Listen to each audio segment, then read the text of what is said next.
कौरव वंशी भीष्म पितामह सुनत बात भरले हुंकार।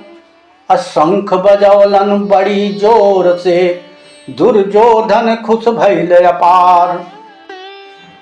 भीष्म जी शंख बजा के इशारा कैलन कि हम हर तरह से तोरा संगे बानी।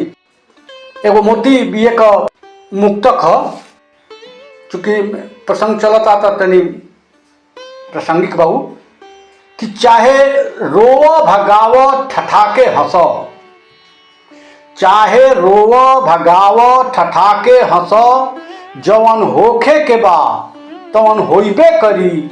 आ जिंदगी चढ़ गई बिया जब दाव पर, चाहे अइबे करी चाहे जइबे करी। भीष्म जी कह रहल बाण कि चाहे आई या चाहे जाई जिंदगी, हम तोरा संगे